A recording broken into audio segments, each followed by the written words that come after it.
The most powerful thing you can say in a negotiation is nothing at all. Not the sharpest argument, not the biggest number, just quiet, dropped exactly where everyone expects you to talk. Picture it. You just named your price, and it's hanging in the air. Every cell in your body wants to keep talking, to soften it, explain it. Don't. Whoever speaks next in that silence is usually the one who loses. Most people can't survive it for even 3 seconds. They panic. They fill the gap. They talk themselves into a worse deal. The ones who stay quiet watch the other side crack first. Here's why silence beats almost anything else you could say. This is the most powerful tool in any negotiation, and almost nobody actually uses it. It isn't a clever line. It isn't a hard number or a killer argument. It's silence. A deliberate, comfortable pause, dropped right where everyone expects you to fill the space. The catch is that most people physically can't do it. The quiet feels like it's screaming. So learning to sit inside a silence calmly is about as close to a superpower as conversation gets. So start with why it works at all. Human beings hate an empty silence. A gap in a conversation feels like something has gone wrong, a mistake we have to fix fast. So we rush in to patch it. Any words at all feel safer than the quiet. Watch what people actually do when a pause stretches past a few seconds. They start talking, and once they start, they can't seem to stop. But they don't just repeat themselves. They over-explain, they justify, they hand over information they never meant to share. And very often they move their own offer before you've said a single word. Sit with what that means. You made your ask, you went quiet, and the other side started negotiating against themselves. Well, I could probably do a little better than that. You didn't push, you didn't argue. You let the silence do the pushing for you. Picture the raise conversation. You finally say the number you've been rehearsing for a week. Your manager doesn't answer right away. And what do most people do? They panic, and they cave. But, I'm open, whatever works for the team. You just talked yourself down before they even responded. The pressure people feel inside a pause isn't coming from you, it's coming from inside their own head. The quiet is a mirror, and most people can't stand their own reflection for a couple of seconds. Silence just hands them the microphone and waits.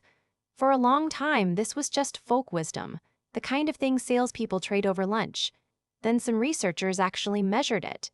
A team at MIT, led by a negotiation scientist named Curhan, recorded real negotiations and used a computer to hunt for the silent gaps, moments where nobody spoke for at least 3 seconds.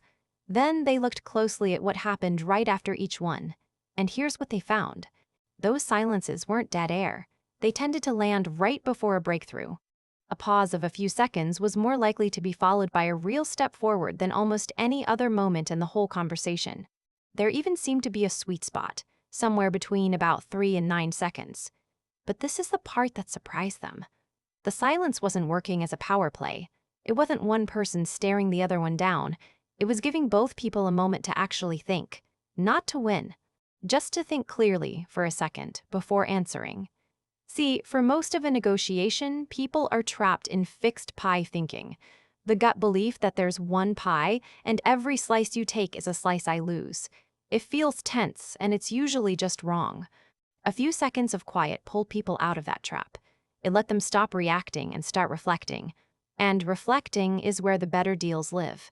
The ones where both sides actually walk away with more. Think about what a breakthrough usually looks like. It's not someone shouting the winning line. It's someone going, "Wait, what if we tried it this way?" That kind of idea needs a gap to appear in. If both people are talking non-stop, there's no room for a new thought to form. The silence is that room. It's the pause where a fresh idea has a chance to show up, instead of the same 2 positions bouncing off each other for an hour. So the silence wasn't a weapon, it was a door. And it opened for everyone in the room, not just the person who stayed quiet. Now take it out of the lab, and into a room where the stakes are life and death. Chris Voss spent years as the FBI's lead international kidnapping negotiator, on the phone with people holding hostages, and one of his core tools is this exact thing: silence. After he says something that matters, a proposal or a carefully aimed question, he stops. He waits. Roughly 4 full seconds of nothing. long enough to feel genuinely uncomfortable, because that discomfort is the entire point. He isn't rushing to rescue anyone from it. He's letting the words land and handing the other person room to fill the quiet, which is exactly when they reveal what they really want. And Voss pairs the silence with a voice. He calls it the late-night FM DJ voice. Slow, warm, every sentence bending gently downward at the end. It's almost hypnotic, on purpose. When you hear a voice that steady, something in your own brain starts to mirror it, and your heart rate quietly settles. So it isn't the silence of a slammed door, it's the silence of someone completely in control, in no hurry at all. And there's a whole tradition underneath this. The classic negotiation book, Getting to Yes, laid out the calm, rational version decades ago. Voss's twist was to admit the obvious thing it left out. People in a real negotiation are not calm and rational. They're scared, and proud, and deeply emotional. And a well-placed silence speaks to every bit of that, without saying a word. Watch how Voss actually uses it. He'll ask a slow, open question, something like, "How am I supposed to do that?" And then nothing. He just lets it hang. He's handing the problem, gently, back across the table, and letting the quiet ask the other person to solve it. Most of us do the opposite. We ask a real question, then get nervous and answer it ourselves, or bury it under 3 more questions. The silence after a good question is where the honest answer lives, but only if you can keep your mouth shut long enough to let it out. Here's where most people get silence completely wrong. They hear whoever talks first loses, and they turn it into a staring contest. 2 people, arms crossed, daring each other to crack. That is not power. That's a standoff. And it makes everybody defensive. Remember what the MIT team actually found. The magic was never in domination. It was in thinking, in giving a good idea somewhere quiet to land. If you use silence as a weapon to make them squirm, they feel it, and they shut down. But if you use it as space, room for you both to think, it does the exact opposite. It builds a strange kind of trust. You become the rare person who isn't frantically selling, calm enough to let an idea breathe. And calm, it turns out, is contagious. When one person refuses to panic, the whole room drops its shoulders. The goal was never to win the silence. It was to let it make both of you a little smarter. So let's put it together. There are really 3 silences worth learning. The first one comes before you speak. Someone asks you a hard question, or drops a number on you, and instead of blurting the first thing into your head, you pause. 3 seconds. It reads as thoughtful, not slow, and stops you saying something you can't take back. The second comes right after you ask. You make your request, name your price, and then you close your mouth and let it sit. No softening. No nervous, but of course, we can talk about it.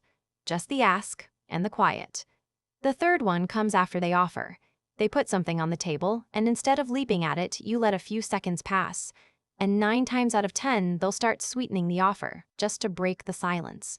Same 3 seconds, 3 different moments. Before, after your ask, after their offer. And notice, none of them ask you to be clever or aggressive or quick on your feet. They just ask you to wait, to hold still while everyone else rushes to fill the gap. That, right there, is most of the whole skill. Not a script to memorize, just the willingness to let a few seconds go by. And none of this is about being cold or playing little games with people. It's the opposite. Silence is what's left when you stop performing and actually listen. Most people just can't do it because the quiet feels unbearable. So here's the entire practice, and it's almost stupidly simple. The next time you're in any negotiation at all, the raise, the price, even the where are we going for dinner, and you feel that itch to fill the silence, don't. Count to 4 in your head instead. 1, 2, 3, 4. It will feel like an eternity the first time. It won't be. To the other person, 4 seconds just reads as someone thinking carefully. Feel how badly you want to talk, and let the other person feel it too. Because that discomfort you're sitting in, it isn't a problem to fix. It's the tool doing its work. So say your number. Then close your mouth. And let the quiet do what your words never could.